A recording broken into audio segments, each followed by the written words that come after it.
Hello, today I'm going to show you how to replace the CV axle seal on the differential, the front differential. It is leaking and needs replaced, so we'll have to begin by taking off the axle. As you saw, I already had the tire off on that side, and one of the things we're going to have to remove is this axle nut. So what I do is I take off the tire off the car, and I punch off the center cap. I put the tire back on the car, and I jack it back down on the ground. With the tire on the ground, we can then remove the axle nut without spinning the wheel. This is the way I do it. And I use of course, a 1 1/4 socket to get this nut off. And once it's broken loose, you can then jack the car back up, remove the tire, and then we can continue on with the axle removal. And that's what I've done on the driver's side here. This axle nut is loose and ready to be removed. Now, to remove the axle itself, there's a couple different ways you can do this. You can disassemble the brakes and remove these two bolts here to loosen this off. And with this hub released from here, it'll be loose enough where you can pry out the axle from there. The other way you can do it without messing up your alignment or removing the brakes is if you remove your lower control arm right here. You have a castle nut with a little pin. You remove the pin, remove the castle nut, get some leverage, pull down on this control arm, and it'll come free of this hub.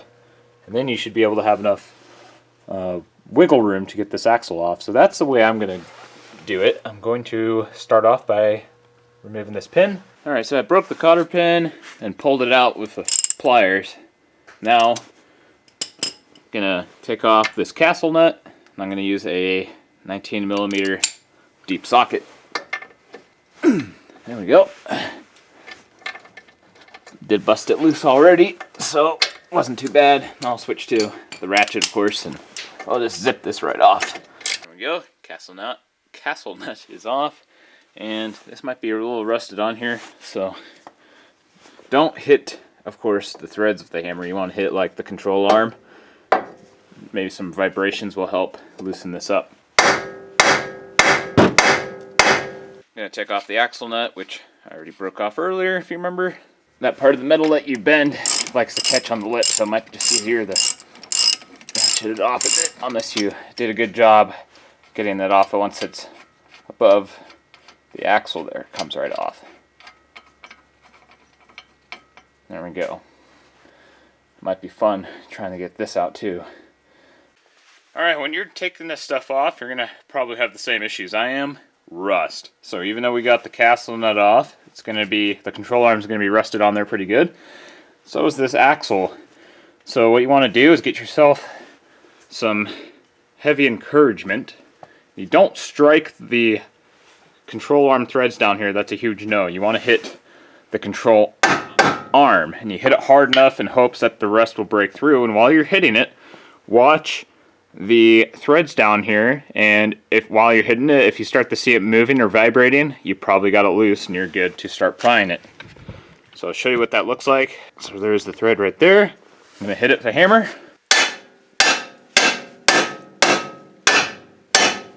See how it was jumping there a second ago? We got it loose.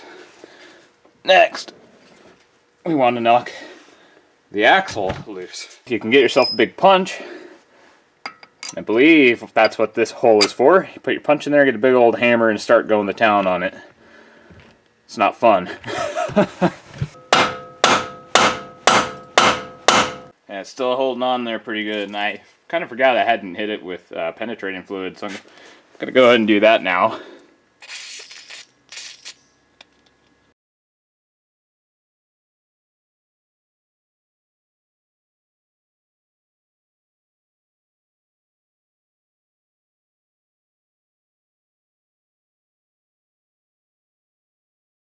Alright, so with the axle off, I'm going to hit this with some brake cleaner. You can also use engine degreaser, but just going to clean up the surface before I take off the seal.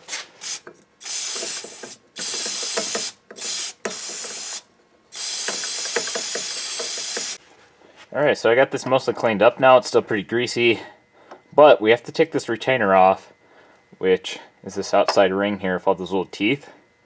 And this has to go back on precisely the way you take it off, because it is also the preload for the differential. So if you don't put it on right, you can ruin your differential as you drive over time. So you want to avoid that. So what I'm going to do, I've never done this before, so this is a first for me as well. You can see that seal I have to replace is in there, but I also recently learned that there is also an O-ring in there that can also leak, so I'm going to replace both of those. I don't have the O-ring, so I'm going to have to go buy that and wait for that, but got to take off that retainer. So you want to mark it twice. So I'm going to probably leave a little mark on one of the teeth, then on the side, and then there's a little bolt up there that is out of sight right now. It's hard to get you guys in there. There we go. See that little bolt right there? I'm going to have to undo that because it holds in the retainer in place. Once you remove that, then you're supposed to use a special tool to remove this, but I believe a punch and a hammer against those two teeth gently will make it spin out. So before you do anything, you want to mark like that tooth right there with a mark, and where that tooth was pointed on the solid metal there. So that way when you put it back on, you want to make those two marks line up. And then as you're spinning it, you want to count your spins and also pay attention to when it wants to come off. And right where it disconnects, where you can pull out the retainer, you want to mark with a different color where it wants to come off at. So that way you know where to put it back on. That way you can spin it the correct number of spins and get the other mark lined up. So I'll try to show you this. It's going to be hard because I don't have a raise, I'm just got this car on jacks, so I'll do the best I can, but I'm going to go under there, clean it up a little bit more, and then I'm going to mark it up. I'll try to show you what's going on. It'd really be really nice to have this vehicle raised. Oh, there we go. Pretty simple to undo, probably because it's not rusted and it's covered in grease. Now for the fun part, hopefully this goes without breaking the splines. It might go dark here for a second because I don't have very great lighting to show you what's happening. But I'm going to take a punch and a hammer. Oh wow, it's turning pretty easy, and I already marked it.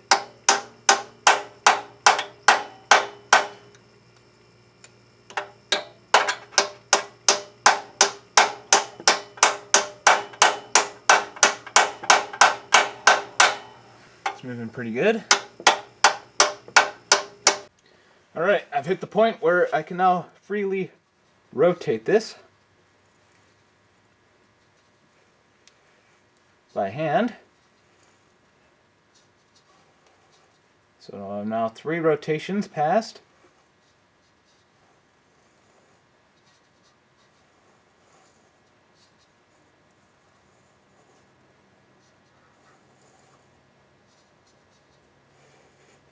Four rotations past. Still coming.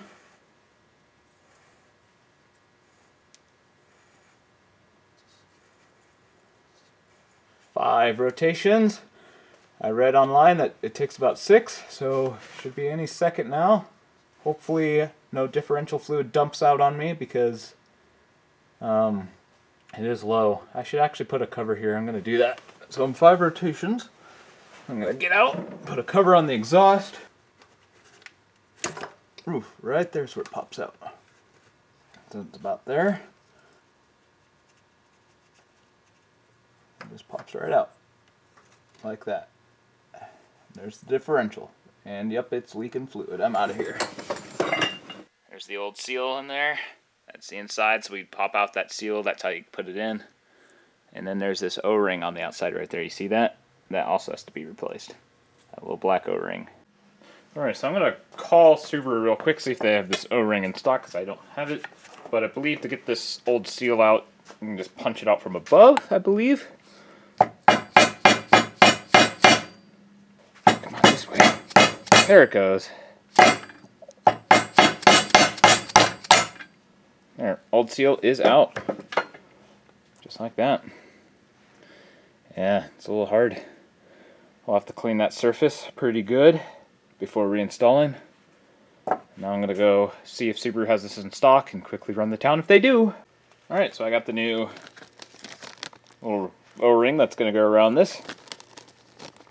Genuine Subaru. There's the part number if you want to get it for yourself. And I'm going to use this pick. Hopefully it'll just slip right off.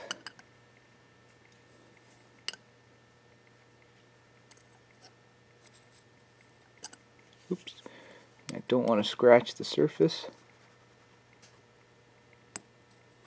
There it goes. It's actually still pretty pliable. There it goes. Now we got the old one off. And then I'm going to wipe this down pretty good, clean it up, and we'll put on the new O-ring and then the new gasket. With all that clean, this should just slip right over. Like so. Simple as that. For going on, and you just spin it, make sure it's in the track, and it is. So, there we go. Now let's get that seal in there. So here's the new seal. Here's the part number. Interesting about this, on the website that I bought this from, it says that it will fit the year of my Subaru that I'm working on. Other websites will say it does not. And I think that just comes down to the year and model of when these were made, because comparing the old seal to the new one, it's pretty much identical for this specific year. But as you can see, this one's really nuked, but it's pretty much the same thing. You can see there's the spring in there, and the spring in there. There's some very slight differences, but overall they're the same size, so it should work. The website I bought it from said it would, but other websites will say no. So it's kind of confusing, but it looks to be right, so that's what I'm going to use. Like anything, you want to, put on some fresh gear oil on the outside edge of this seal to help it go in. It looks like it'll go in just like that. Yep. Yeah, it seems like it'll slide right in there too. Got a little bit of gear oil on my finger. I'm just going to rub that around the seal. There we go. Now the fun part, tapping that in. So I just thought of a better way. So I got it started with a couple taps with this, got it nice and even, which is important. Then I found a big old washer that fits just perfectly over that seal. Then I got myself a big extension. Carefully place it on the washer, and then hold it nice and steady, like so, and you just tap it in. As you can see, it's going in nice and easy. It's just about in there. Looks like it's going in slightly uneven, so I'm going to stop with this now. I'm going to return back to this method. Tap down the high points.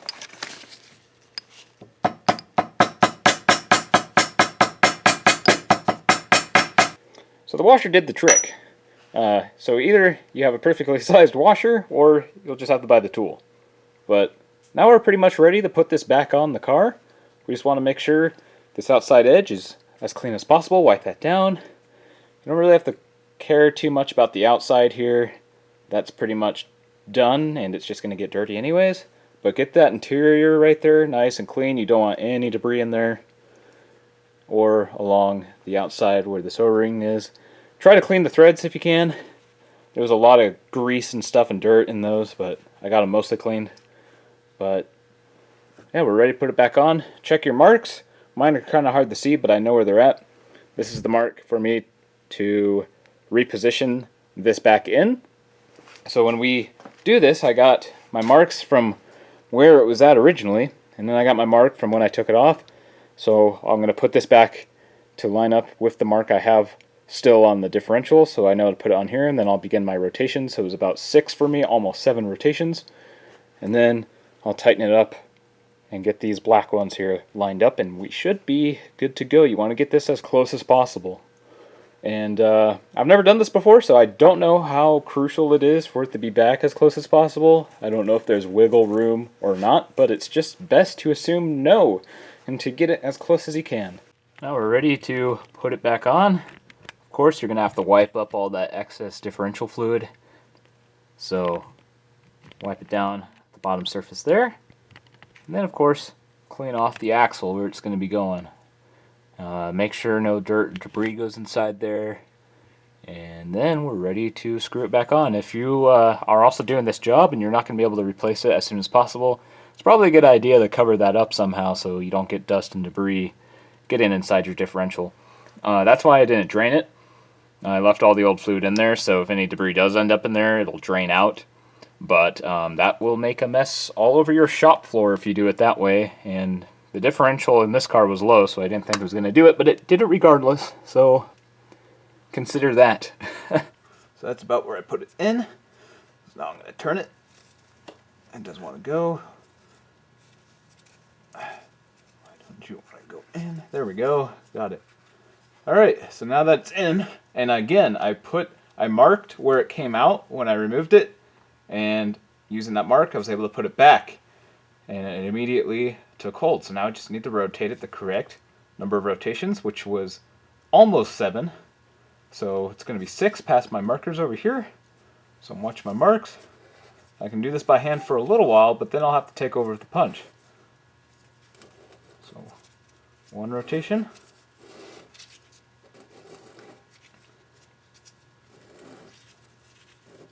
2.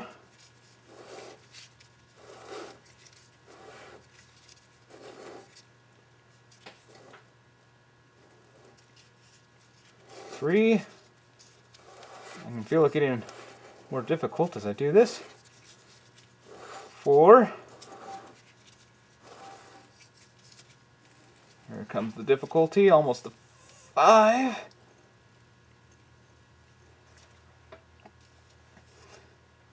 Just about 5, but now I'm going to have to use the punch.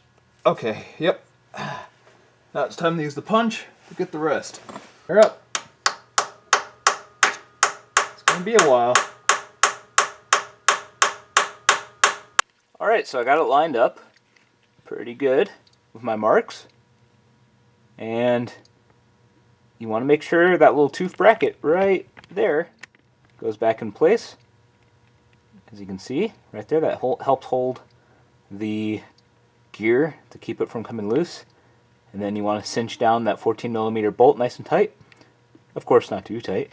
And then you are done. And that is how you replace the seal, apparently. This is my first time doing it.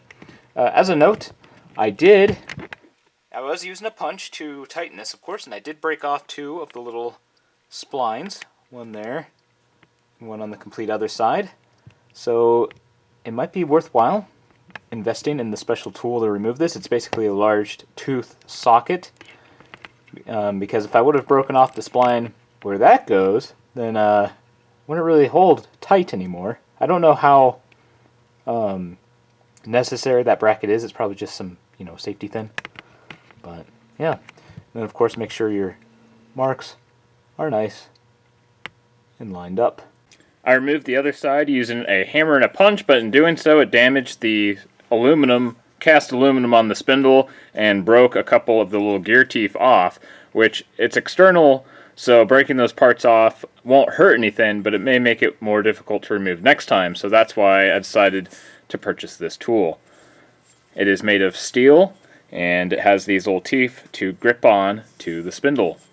And there's the spindle on the front of the transmission on the passenger side. Now, this specific part is designed for this type of spindle. They do make another part for some of the other Subarus that have a different spindle design. So if you do buy this tool, make sure you get the right one for your specific car. Before removing the spindle, I'm going to finish cleaning it up and then make my marks to where it started, count my rotations, and then make a mark when I remove it. I also put plastic over the exhaust to attempt to prevent any degreaser or differential fluid from leaking into the exhaust and burning off later. Before we can remove the spindle, that 14mm bolt right up there will have to come off, which has gear teeth, which locks in the spindle. So let's remove that. I'm going to go ahead and remove this off camera because the tripod is in my way. Here's the 14mm bolt, and then there's the little lock. So make sure you don't lose that. Before you remove it, make your 2 marks, and then make sure you're happy with the mark. I like to do 2. You can do just 1, but I figured 2 the better. So I made my marks there, and make sure everything looks good before you start removing it. And then you'll want to start counting your turns when we remove this. And before you take off the spindle, I'll make a final mark using a different color to mark where it came off at. Now I have the tool on there, so with it slipped on, I should be able to wrench this off. Once you have it loose with this tool, you can then loosen it by hand, and then make sure to count your rotations. Once you've unscrewed it by hand, make another mark where it came loose. For me, it's where I marked it in blue right there over to the left. That's where it popped loose, and it is now ready to come out. So let me pull it out real quick. And there it is. And just to show you, since I couldn't show you the actual removal process, you have these teeth here, and you have these four areas where you have the longer teeth. You have these kind of almost like fork ones, and then these straight ones, and they just go right over the top of the axle there. It appears that some of these teeth might be slightly longer. It only seems to fit on one way the best, like so, and then you can just turn it off like that. So this tool definitely makes it easier to remove this, but for how often or how little I do this job, it's kind of an expensive tool, and you may not be able to justify buying it yourself. But it definitely makes it easier, and using a punch and hammer, you can damage these little spindles here and break them off. So this prevents that, makes it easier. So now I can replace the outer O-ring and punch out the old seal. In this case, it was the outer O-ring that was leaking.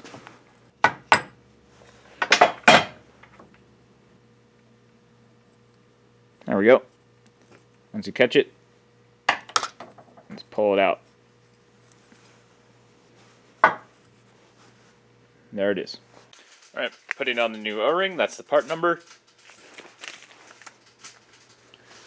You just gently wrap it around in here. Like that. Then you just slide it into that groove. Make sure it's in there all the way around. Done, and now we can put in our new seal. And there's the part number for that. And apparently they're specific for the left and right side, and this one is for the right side. Make sure the groove down here is free of any debris. And I believe you can put a little bit of fluid on here to make it go a little smoother. Start tapping this in to get it started. You want to make sure it's going in as even as possible, so make sure you tap down the high points.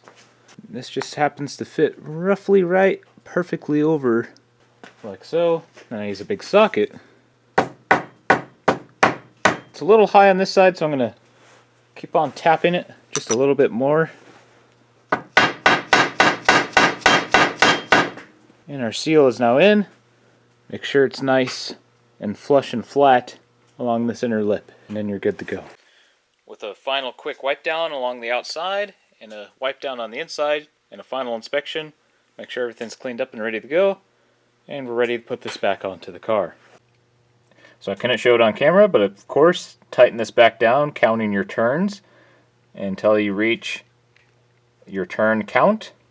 Then put back on that 14mm bolt with the locking bracket, and you are done. You have now done a axle seal replacement and O-ring replacement on the spindle. Alright, with the seal in there, you just rehook up everything. And the old axle was welded to my hub, so for me, I had to get not only a new axle, but I also had to replace the wheel bearing. The wheel bearing welded itself to the old axle, so that cost me a little bit. I usually like to use OEM equivalent stuff, but this is what the shop provided me with. It should do. So here's the new axle I'm going in. It's a little different looking than the old one, but hopefully it works. Should work. Provide a new little pin here that you can put in, and what I like to do is get it started. I believe, don't know if if both the holes are the same. They appear to be so. The pin though should have different tapering end. Yep, right there. So you want to put it in with that taper first, I believe, and then should be good to put the axle in. So, alright, so the easiest way to line this axle up is to, of course, go underneath the car and look up through the hole. So now we're underneath the car. So you want to make sure the hole's lined up. It is through the axle. Issue I was having was it wasn't quite lining up. If that's the case, pull out the axle, turn it 180 to the other hole, and then you should have no issue. And then once it's lined up, you can put the pin in. Just punch the pin right up, and this part of the axle will be on and done. Put it back under. Smells like differential fluid under here. Now if you have the axle too much forward or too much back, you might have to slide it back and forth a little bit to get it to fully line up with this pin.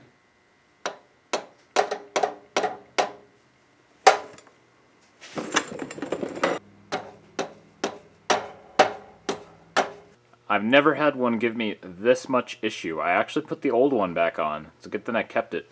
The new one that came with it didn't seem to be as strong, and you can see it warped at the end. I got it about halfway in, and then that was it. Ruined it. And I took the old one out, and even the old one was having difficulty going in. It was like shearing against the side, so I checked the path. Everything looked clear. So I ended up cooling it down really cold and then putting some petroleum jelly on there, and it finally tapped in. It was a struggle, but it's finally in there, so one very long and slow victory there. But next we can put on the hub assembly. This hub on, it's going to be slightly a challenge, possibly. Before I put this hub on, I think I'm going to grease up these splines here. Even though I'm selling the car, whoever does this next, they don't need it to be all rusted. So let me do that real quick. And I recommend, if you're doing this job for your daily, you know, eventually you'll have to probably be doing this again in the future, depending on how long you keep your car. So I recommend doing the same, especially probably a bit some on this backside here too, because you know, it could rust there too. Not putting a whole lot, just a little. You probably can't even tell that there's grease on here. Got it lined up there. Grab my bolt. Some of the pressure from me, and I'm gonna thread this on here so just so it doesn't fall out, like so. There we go. Axle in. Not a lot of ways. The hard part's over. Now I got to get the lower ball joint connected down below here. If the ABS sets are out of the way, set this up in here.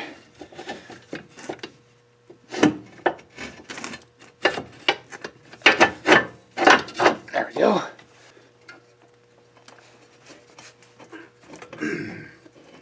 And there we go.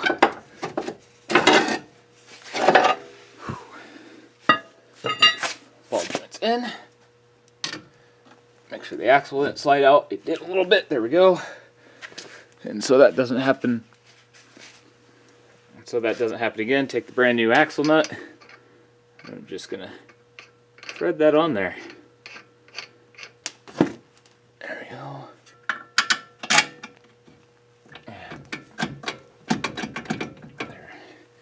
Yeah, get that last one in. Just push against the strut tower.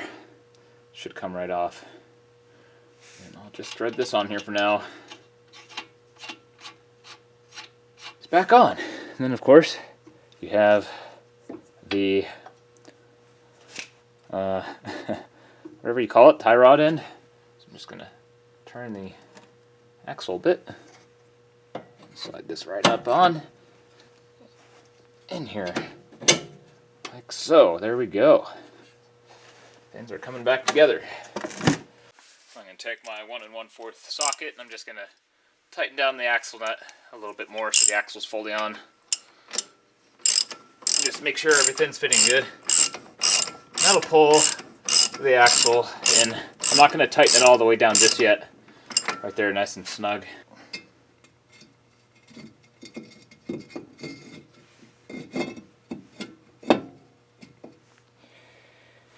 There we go. Now I can put this bracket on. It goes on the back.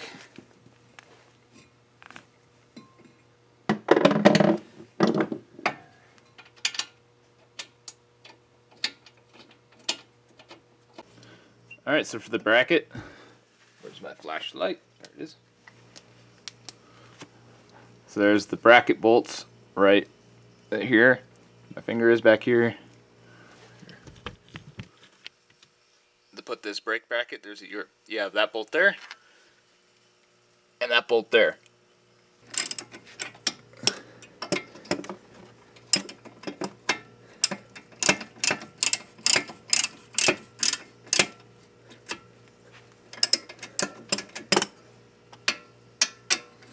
Needs a wrench on that one. And I'm just going to get it nice and snug. It's not going anywhere. The bottom one here, same thing, just nice and snug. If this wants to go on there, there we go.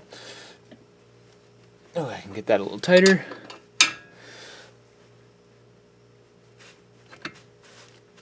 Nice and snug.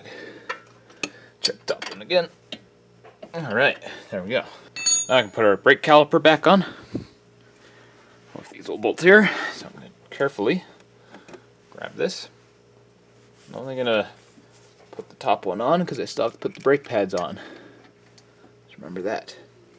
And that one bolt will hold on to this for now until I'm ready to put the brakes back.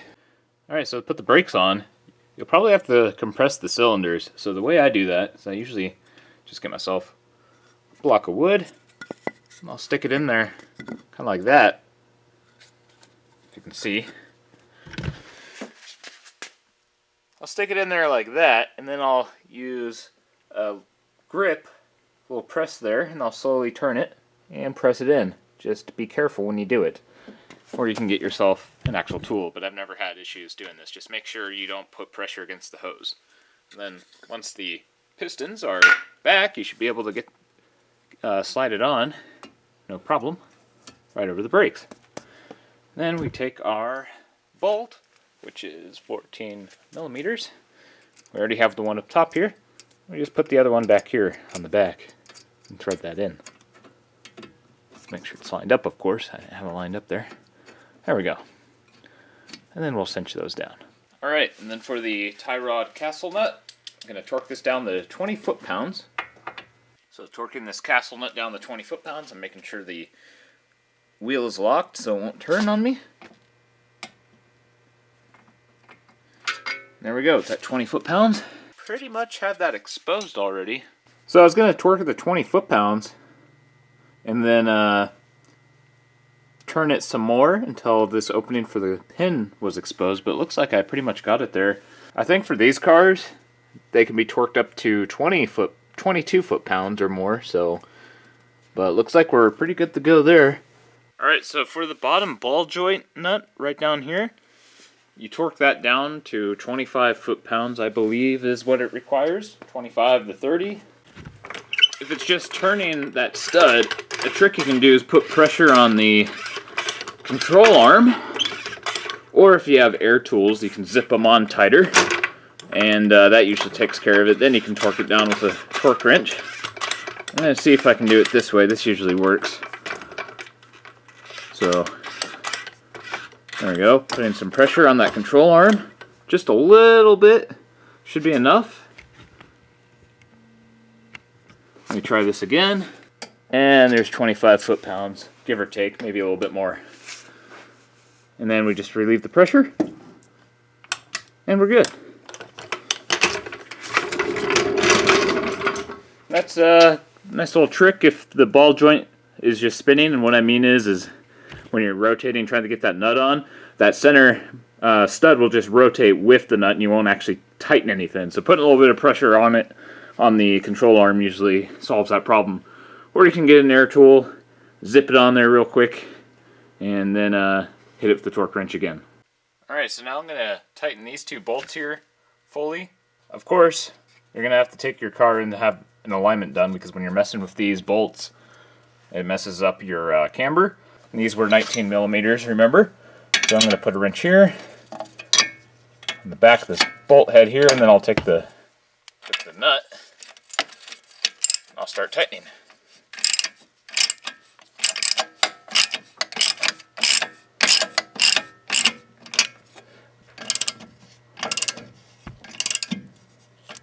Get nice and tight.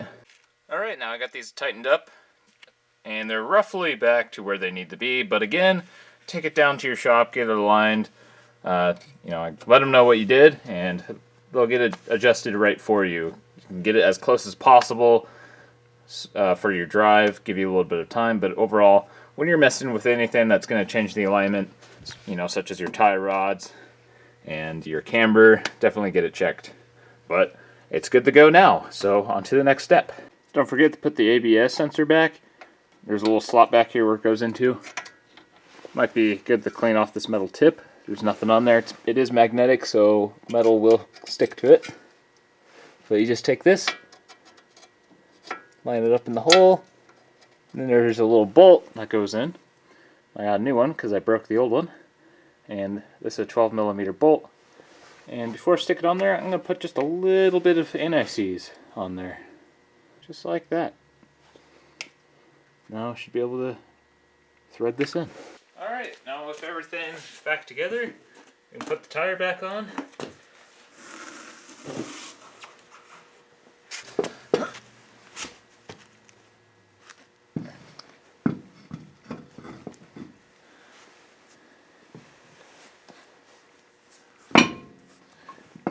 There we go.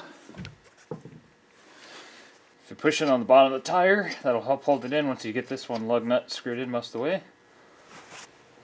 And of course the two side ones. Then we'll do the tire tightening sequence. Starting at the top.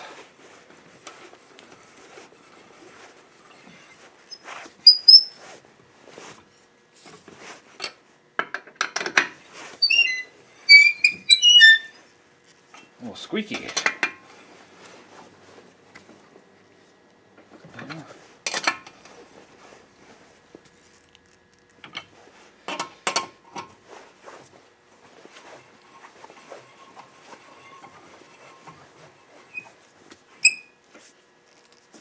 Then repeat. Of course, we'll torque this down more once the tire's back on the ground.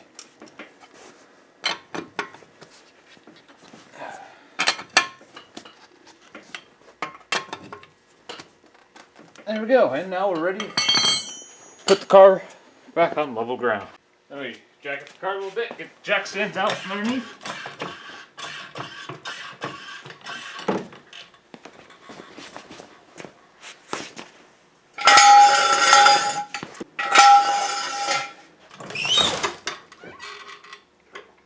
That was a little faster than I wanted it to go, but that works. Now for our wheels back on the ground, we can fully torque down the tires.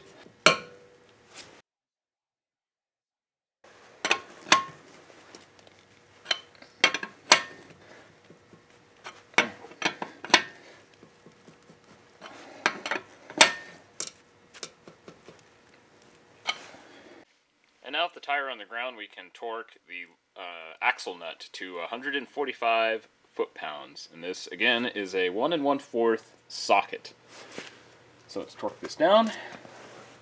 Again, 145 foot-pounds, give or take.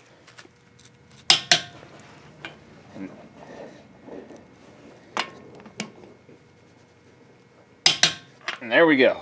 And you want to get yourself a punch or a screwdriver and hammer in this part of the washer into that little groove right there like it was before. And I just used a punch and a hammer to put that indentation in, and then all you have to do is put the cover back on your tire.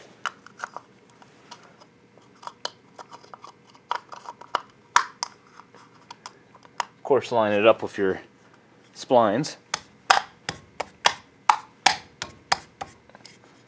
And there we go. And that is how you replace the differential axle seal. It's quite the process. Hope this video was helpful. I'll see you all in the next one.